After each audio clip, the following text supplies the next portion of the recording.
Nós temos falado nesses últimos domingos sobre esse tema esperança em tempos de incerteza e medo. E o tema de hoje que eu quero abordar com os irmãos é confiar e adorar. Após o medo da doença em si, a gente percebe que os governos eles já começam a olhar agora para a questão econômica, que envolve essa questão do isolamento social. E nessa semana mesmo nós vimos várias notícias a respeito de as medidas que os países têm tentado criar para poder salvar as suas economias, tanto de dinheiro que está sendo investido, os presidentes, governadores, ministros, todos quebrando a cabeça aí para poder tentar garantir a melhor situação econômica para o país. E essa é uma dificuldade muito grande que a gente tem, então, com essa questão da economia. E, meus irmãos, eu vou ser muito sincero com vocês,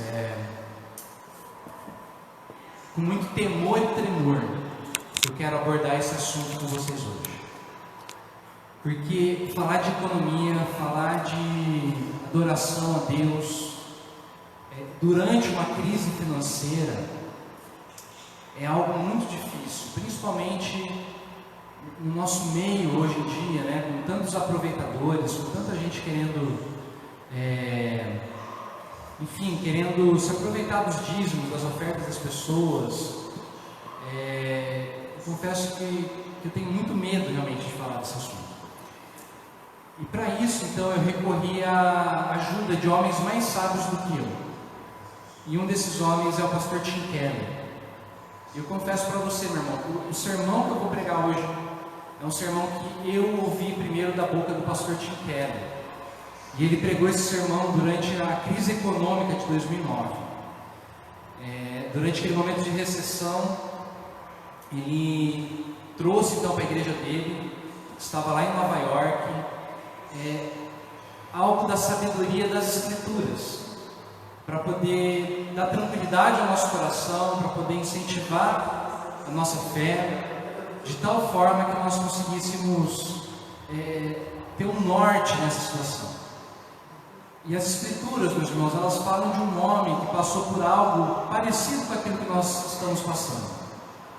E eu creio que esse homem pode ser o nosso guia nesses mares revoltos que a gente vai enfrentar daqui para frente.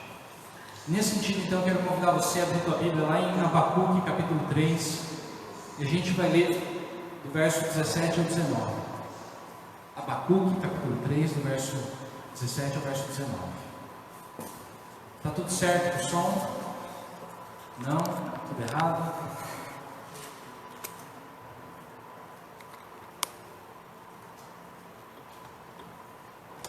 Abacuque 3, do 17 ao 19.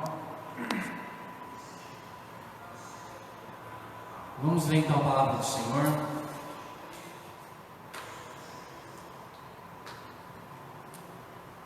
Ela diz o seguinte. Acho que eu vou pedir. Arthur, tem como deixar o som aqui? Fica ruim. Tá bom? Fica ruim se aumentar? Tá bom, deixa eu só um pouquinho. Diz assim então a palavra do Senhor: ainda que a figueira não floresça, nem haja fruto na vide, o produto da oliveira minta, e os campos não produzam mantimento, as ovelhas sejam arrebatadas do aprisco, e nos currais não haja gado. Todavia, eu me alegro no Senhor, exulto no Deus da minha salvação. O Senhor Deus é a minha fortaleza, e faz os meus pés como os da corça, e me faz andar altaneiramente. Essa é a palavra de Deus. Vamos orar, meus irmãos, pedindo para Deus iluminar essa palavra, da mesma forma que Ele usou o reverendo Tim Keller lá atrás, em 2009, que Ele possa falar conosco também nessa noite, que Ele possa iluminar o nosso coração, a nossa mente. Pai, eu peço que o Senhor abençoe essa palavra, Deus, que foi lida, que Teu Santo Espírito, ó Pai, possa usá-la, Deus, para trazer um novo ânimo para nós, usá-la para trazer algo de novo, ó Deus, para os nossos corações, de tal forma que nós possamos realmente descansarmos, meu Pai, na Tua graça e no Teu amor. Senhor, que o Senhor tenha misericórdia de nós, que o Senhor nos abençoe nessa noite, que o Senhor fale com a gente, meu Pai. Em nome de Jesus que eu te peço. Amém e amém.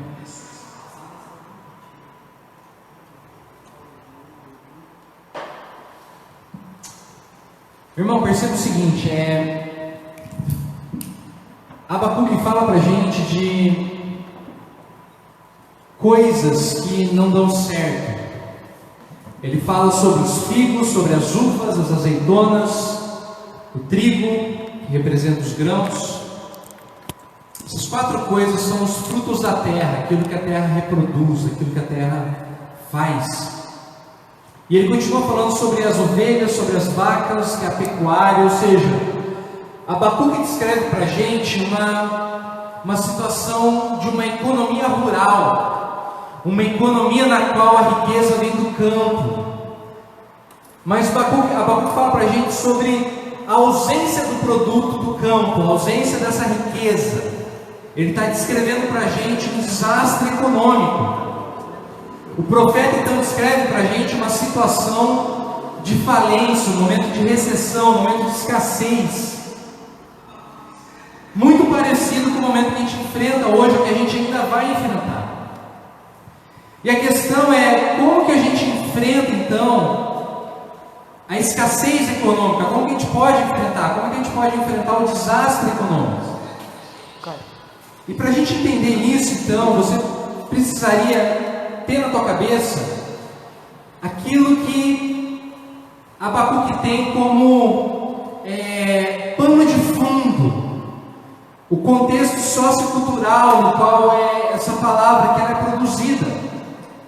E esse contexto tem a ver com o princípio dos primeiros frutos, tal como está descrito lá em Deuteronômio capítulo 26. Então eu vou pedir para você abrir tua Bíblia lá em Deuteronômio 26. E a gente vai ler esse outro texto aqui de Deuteronômio 26. E ele diz o seguinte, Deuteronômio 26, a gente vai ler do capítulo 1, do verso 1 ao verso 11.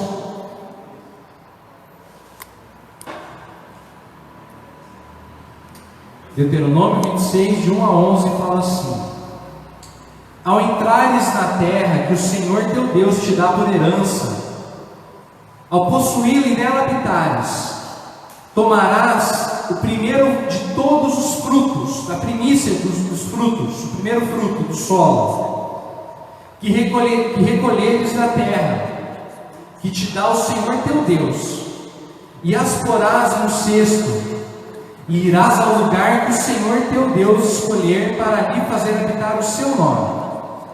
Virás ao que naqueles dias for sacerdote e lhe dirás: Hoje declaro ao Senhor teu Deus que entrei na terra que o Senhor, sob juramento, prometeu dar aos nossos pais. O sacerdote tomará o cesto da tua mão e o porá diante do altar do Senhor teu Deus.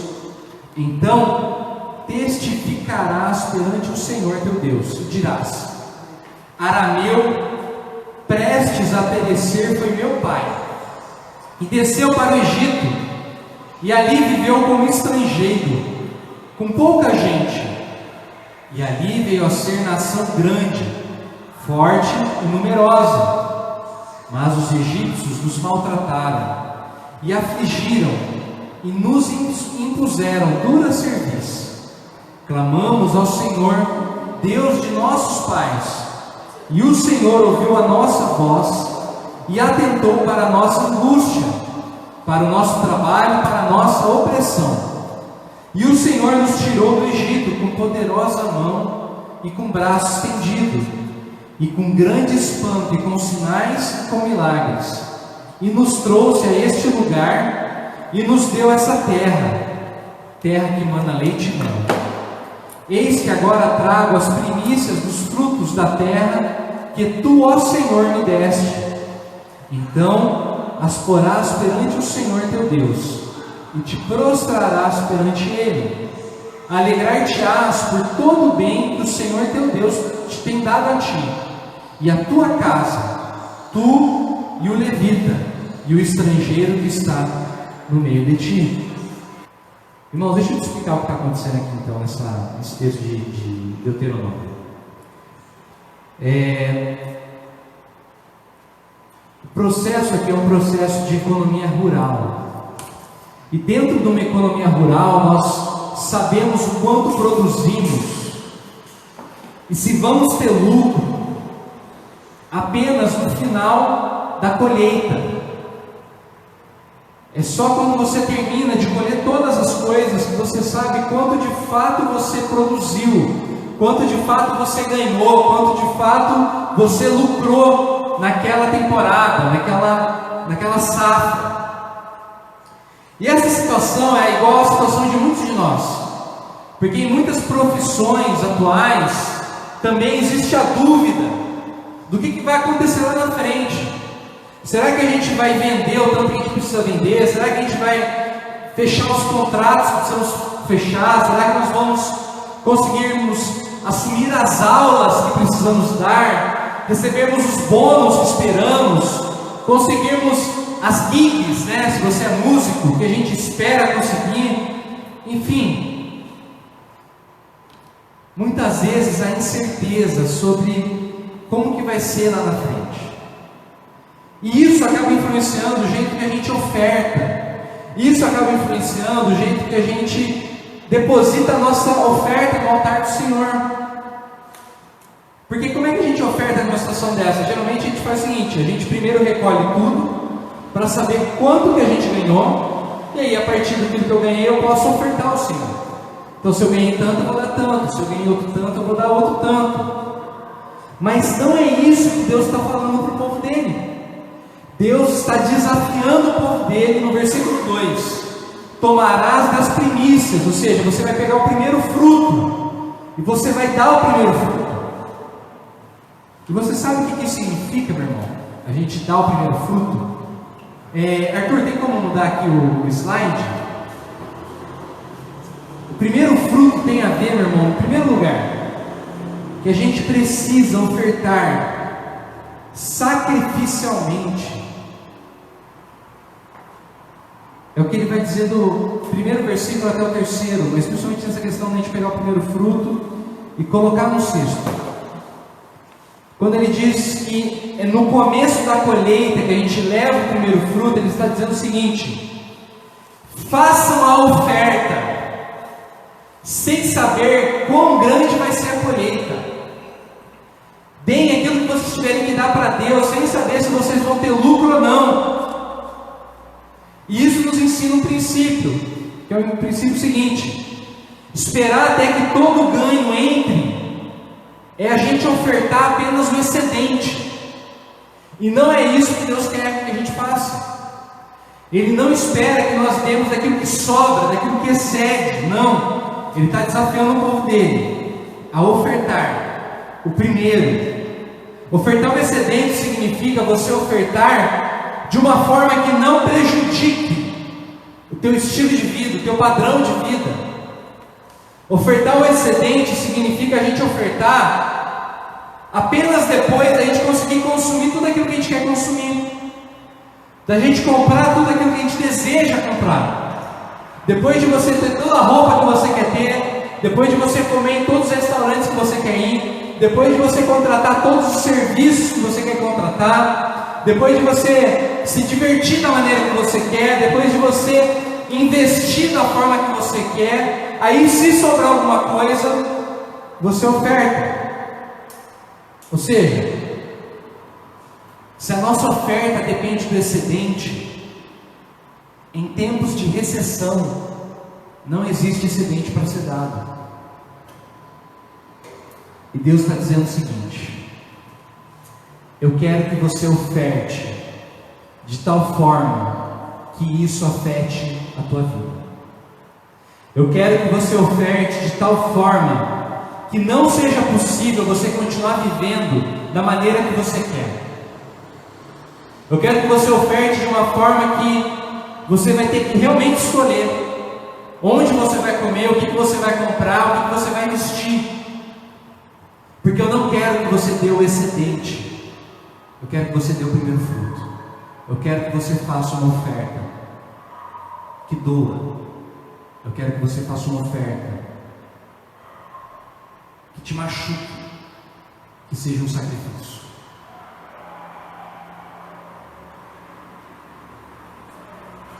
Que tal esse primeiro ponto? Está parecendo o discurso da Universal, né?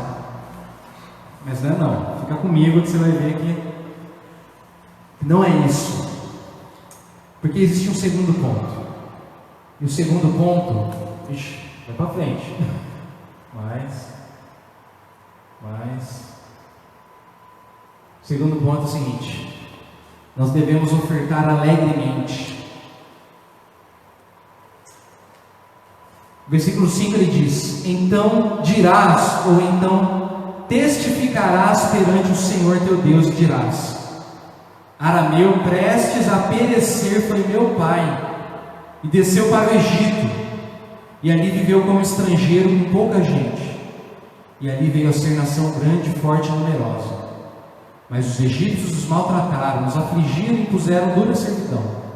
Clamamos ao Senhor, Deus de nossos pais, e o Senhor ouviu a nossa voz, atentou para a nossa angústia, para o nosso trabalho e para a opressão, e o Senhor nos tirou do Egito, com poderosa mão e com braço estendido.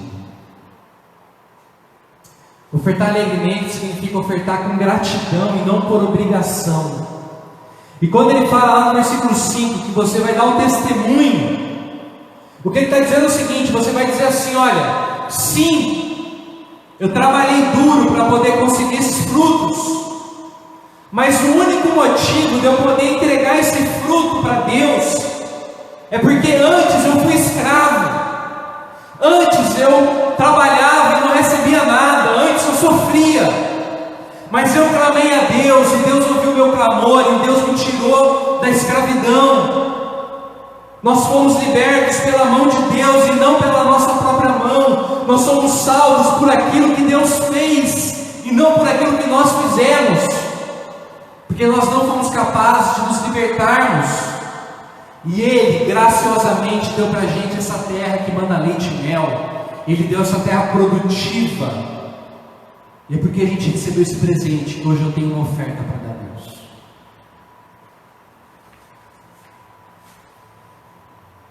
Ou seja, a gente precisa conectar a oferta ao Evangelho. Tudo que temos é um presente da graça de Deus. E a gente não conquista nada pelo nosso esforço, pelo nosso trabalho. E alguém pode dizer até: não, pastor, mas eu trabalhei duro para ter isso.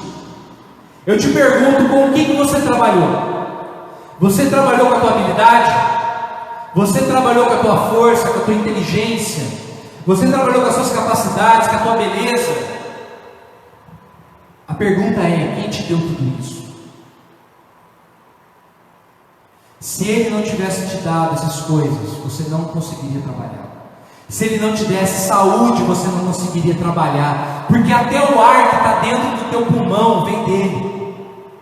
E se Ele fizer assim, acaba. Eu já disse isso em outro sermão que eu preguei alguns domingos atrás. A maioria das nossas conquistas dependem do lugar que a gente nasce, do tempo que a gente nasce. E a gente não controla isso. Se você nascesse na Mongólia, no século V, você podia se matar de trabalhar e muito provavelmente você ia ser pobre. Não importando o quanto você se esforçasse. Tudo que a gente tem é um presente de Deus. E é só por causa disso que a gente pode dar alguma coisa para Ele. E quando a gente entende isso,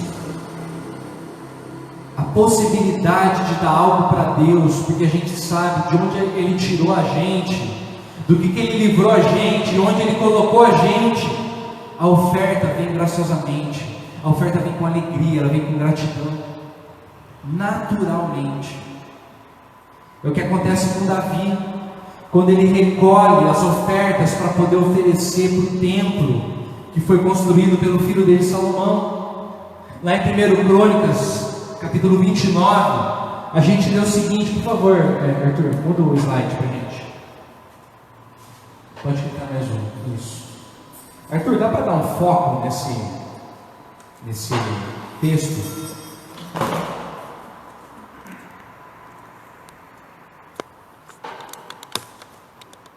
Em 1 Crônicas, Davi fez essa oração e diz assim: o povo se alegrou com as ofertas, pois as entregou ao Senhor voluntariamente de todo o coração.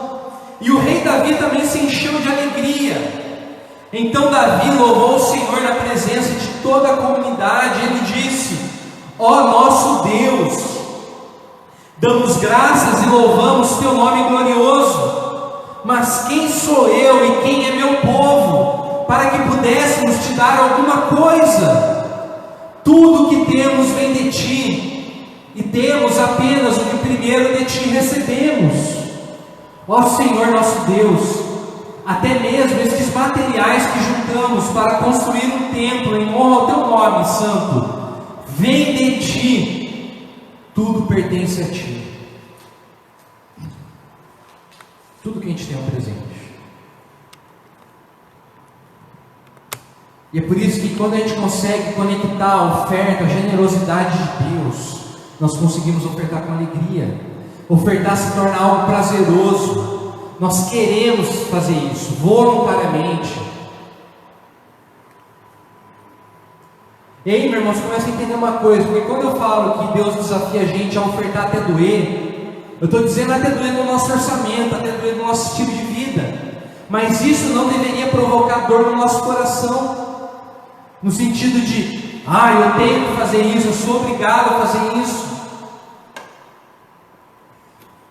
porque isso é aquilo que Jesus vai falar para a gente, que acontece lá em Mateus capítulo 6, em Mateus capítulo 6, quando Jesus fala dos tesouros que ocupam lugar no nosso coração, ele vai dizer o seguinte, Mateus 6, 19 e 21: não acumuleis para vós outros tesouros sobre a terra, onde a traça e a ferrugem corrói, e onde ladrões escavam e roubam, mas ajuntai para vós outros tesouros no céu, onde nem a traça nem a ferrugem corrói, e onde ladrões não escavam nem roubam. Porque onde está o teu tesouro, aí estará também o teu coração. Sabe o que ele está falando aqui? Ele está dizendo o seguinte: a gente gasta com alegria nas coisas que a gente ama. A gente gasta com alegria naquilo que está naquilo que está entesourado no nosso coração. Eu vou te contar uma coisa. Em 2010, Paul McCartney veio para o Brasil. E como eu sou um grande fã do Paul, eu ganhava pouco, mas eu gastei, sei lá, um terço do meu salário para poder comprar um ingresso para assistir o Paul McCartney. Porque a gente gasta com alegria com alguma coisa que a gente ama. E na verdade a gente tem que tomar cuidado para a gente não gastar demais com aquilo que a gente ama. E aí que está o segredo. Porque se o nosso coração é capturado pelo amor e pela graça de Deus, nós não teremos problemas para ofertar.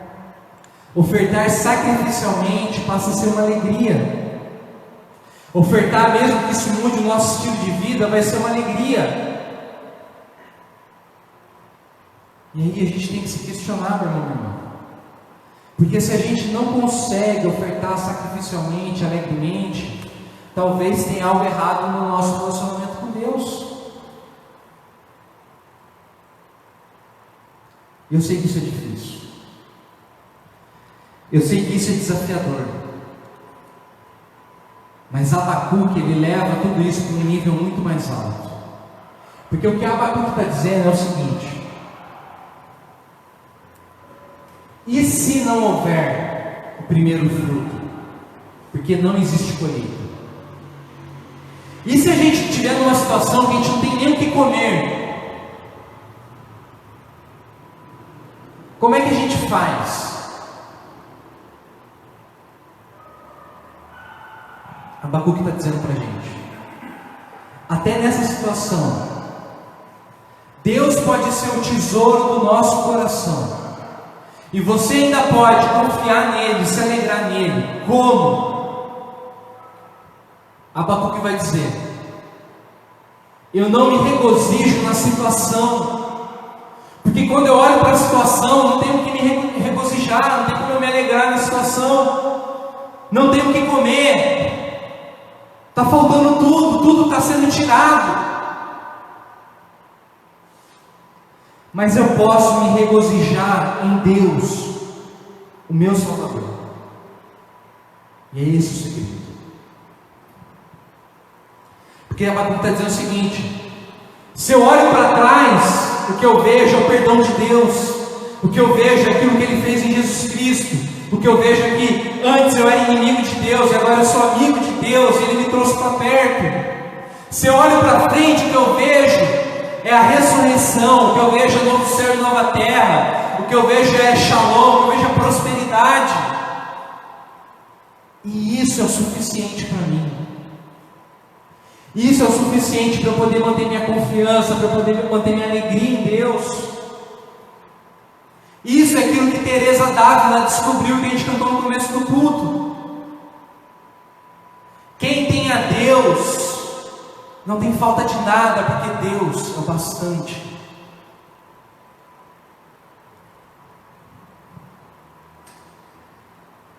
E eu sei que a maioria de nós vai dizer o seguinte: pastor,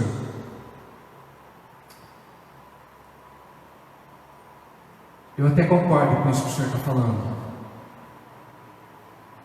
mas eu não dou conta de viver dessa forma. Eu não consigo viver nesse nível de confiança. Eu não consigo me regozijar quando eu vejo tudo sendo tirado de mim.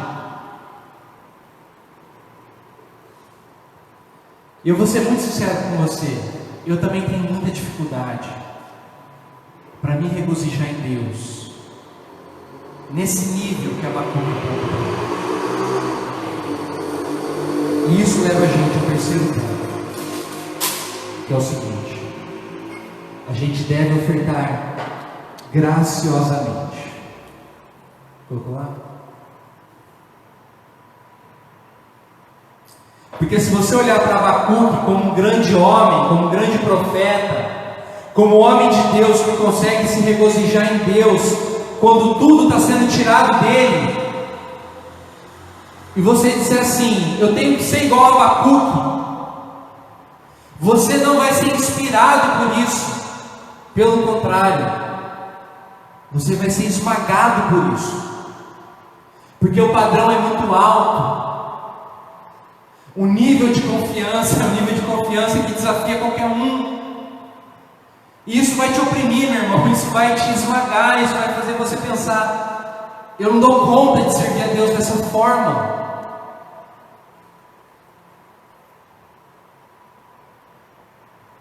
Mas se você olhar para Abacuque, percebendo a pessoa que ele aponta, você vai entender como é possível você servir a Deus da mesma forma que Abacuque serviu.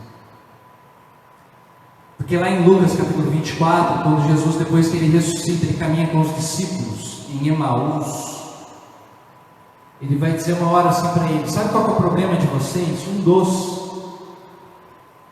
O problema de vocês é que vocês ainda não entenderam que todo o Antigo Testamento está falando de mim. Abacuque, esse homem que se regozija em Deus quando tudo é tirado dele, na verdade, aponta para Jesus Cristo. Porque Jesus Cristo é o homem que veio para esse mundo e que não teve nada. Quando os discípulos querem seguir ele fala assim: olha, as raposas têm os seus covis, os pássaros têm seus ninhos, mas o Filho do Homem não tem onde reclinar a cabeça. E no fim da vida dele, a única posse que Jesus tinha eram as roupas dele. E até isso foi tirado dele.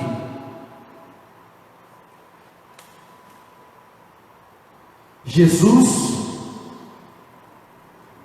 sendo crucificado, por favor,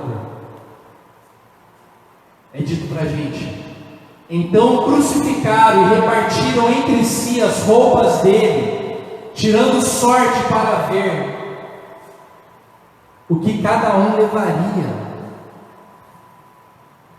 Jesus foi crucificado nu, ele não tinha nada, e até o amor do Pai foi tirado dele. Mas o que acontece com Jesus é impressionante, porque mesmo tudo sendo tirado dele, ainda assim na cruz ele clama: meu Deus, meu Deus! Sabe o que é isso? Isso é a linguagem da aliança. Quando Deus fala: eu vou ser teu Deus e vocês vão ser o meu povo. Jesus não quebra a aliança, mesmo tendo tudo tirado dele. Ele não vira na cruz e fala assim: olha, eu estou fora desse relacionamento, porque para mim já deu, basta, não estou ganhando nada com isso. Mais ou menos o que Raul Seixas disse, né, quando ele ironicamente fala: ei Jesus Cristo, desce aí da cruz, porque o Pai não vai te salvar. Jesus não faz isso, ele permanece firme à aliança. Ou seja, ele estava se regozijando em Deus, ele estava se lembrando de Deus. E sabe por que ele fez isso? Ele fez isso por você e por mim. Jesus Cristo continua fiel e ele confia no Pai por você e por mim. E esse é o segredo que capacita a gente a viver como Abacuque sugere. Isso é que possibilita que a nossa oferta seja generosa. A gente entender que a gente de fato não dá conta de ser fiel a Deus quando tudo está sendo tirado, mas Jesus foi fiel a Deus no nosso lugar. Ele pagou um preço alto e a gente é capaz de pagar um preço menor. Lembra do texto de Deuteronômio? A motivação para levar a oferta era o povo se lembrar que Deus livrou eles do Egito, que isso foi uma obra da graça, ou seja, aquilo que Deus fez por eles, a forma que Deus salvou eles. E o que Deus fez? Deus estava castigando o Egito pelos pecados deles. E se você se lembrar, a última praga era que cada primogênito deveria morrer. Agora, os israelitas também eram pecadores. Eu te pergunto, como foi possível eles escaparem do anjo da morte? Foi somente através do sangue do Cordeiro na porta. Ou seja, para o povo de Israel, a libertação do Egito foi de graça, mas teve alguém que pagou o preço. Quem? Cada cordeiro que foi morto pagou o preço no lugar dos primogênitos. E séculos mais tarde, João Batista, ele olha para Jesus e fala: eis aí o Cordeiro de Deus que tira o pecado do mundo. Lembra que eu falei para você que a oferta tem que ser sacrificial, tem que doer na gente? Que Deus fala: eu não quero que você oferte o excedente, mas eu quero que você oferte de uma forma que isso mude a tua vida. A oferta que Jesus fez por você e por mim não só mudou a vida dele, a oferta que Jesus fez por nós tirou a vida dele. E quando a gente entende isso, quando a gente entende que na cruz ele perdeu a vida dele para poder salvar a gente, que Deus pagou o preço da nossa salvação com o próprio sangue dele, que ele ofereceu um sacrifício, uma oferta de sacrifício. Saber disso faz com que Deus se torne o tesouro do nosso coração. Saber disso faz com que a gente ame Jesus como a coisa preciosa e última da nossa vida. E quando Jesus se torna o tesouro da nossa vida, a gente é capaz de ofertar de uma forma que mude o nosso estilo de vida, porque a gente sabe que Ele perdeu a vida dele por causa da gente, para poder salvar a nossa vida. E é isso que motiva a oferta da graça. Irmãos, cristãos que entendem a graça de Deus se tornam generosos, e são generosos em todo e qualquer momento. Se você continuasse lendo o texto de Deuteronômio 26, a partir do verso 12, ele fala sobre o dízimo. E isso é interessante porque as pessoas elas ainda não entenderam que o dízimo é o padrão mínimo. Mas o que Deus quer na verdade é um coração generoso, é um coração tomado pela graça, é um coração que entende o que Deus fez e como Deus mudou a nossa vida. E no dia que Deus se tornar o tesouro do nosso coração, a gente vai entender que a generosidade ela é abundante, ela extrapola. Você lembra de Zaqueu, quando lá em Lucas 19, Jesus entra na casa de Zaqueu? O que acontece com Zaqueu? Zaqueu oferece não 10%, Zaqueu fala assim: Jesus, a partir de hoje eu vou ofertar 50% daquilo que eu ganho, 50% daquilo que eu tenho. Você não vê Jesus falando: não, peraí Zaqueu, você só tem que dar 10%. Jesus olha para Zaqueu e fala: é isso aí. Porque esse homem entendeu o preço que foi pago. Esse homem também é filho de Abraão. A salvação entrou nessa casa.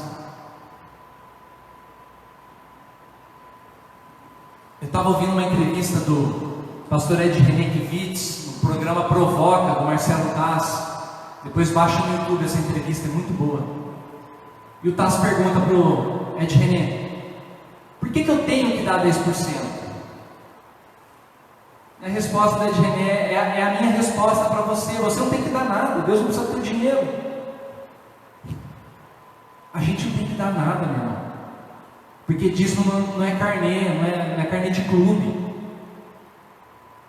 sabe? Não tem que pagar o atrasado, né? Não tem que tem que dar sobre o bruto ou sobre o líquido, né? As pessoas perguntam, sabe? Deus não está preocupado com isso.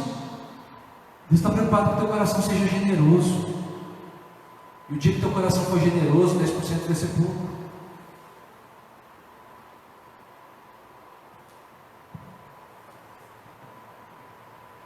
Porque quando a gente tem um tesouro no nosso coração, a gente não pergunta se a gente tem que gastar, se a gente deve gastar. A gente pergunta: quanto que eu posso gastar?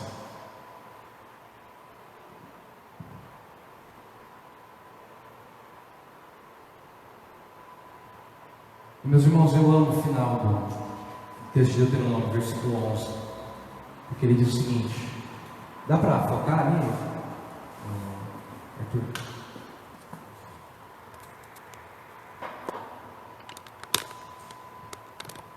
Você se alegrará por todo o bem que o Senhor, seu Deus, tem dado a você e a sua casa, e também se alegrarão os levitas e os estrangeiros que morarem onde você vive. Sabe qual é o resultado quando a gente tem um coração que coloca Deus em primeiro lugar e que oferta com sacrifício, que oferta com alegria, que oferta com graça? O resultado é que os levitas e os estrangeiros se alegram. Sabe o que isso significa, meu irmão? Os levitas eram aqueles que ministravam na casa de Deus, ou seja, cuidar do levita é cuidar da assistência espiritual para as pessoas, é manter o ministério funcionando de tal forma que as pessoas possam ser espiritualmente libertas. E o estrangeiro representava o refugiado, representava o pobre, representava o necessitado.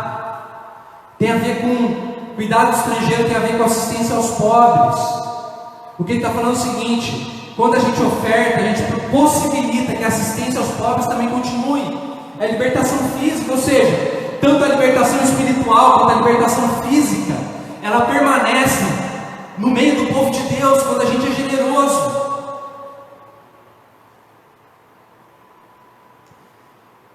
O que ele está falando aqui é o seguinte: O dia que a gente começar a ofertar com sacrifício, com alegria, com graça, o nosso dinheiro vai se transformar também num veículo da graça de Deus, que vai transformar a vida das pessoas.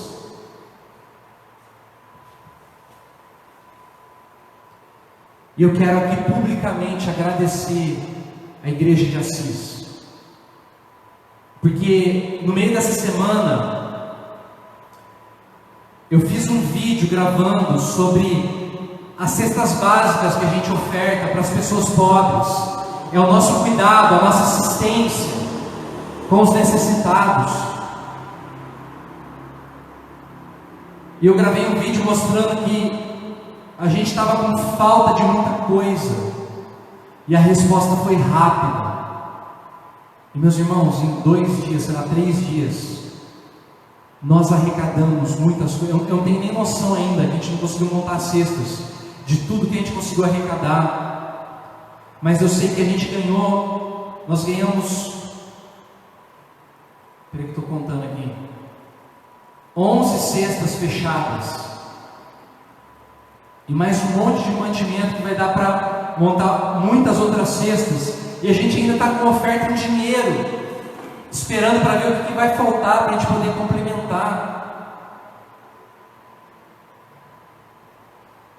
E eu vou confessar uma coisa para você: nós ganhamos 8 cestas do Casa Avenida, fechadas,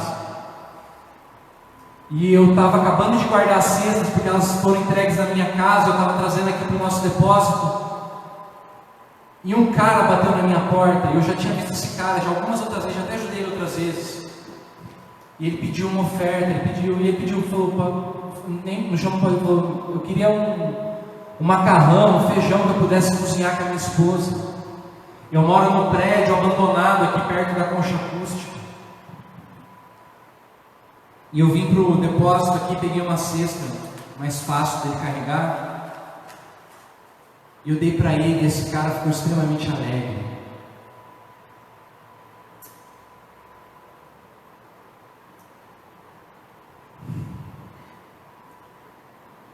E aí eu voltei para o depósito, eu caí de joelho, e eu comecei a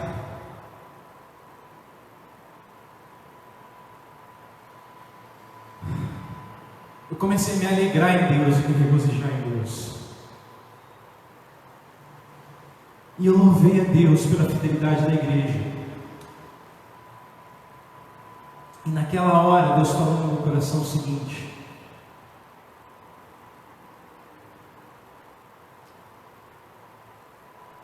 você tem medo do quê? Sou eu que sustento esse trabalho. Sou eu que movo o coração das pessoas. E você não precisa ter medo, porque eu não mudo.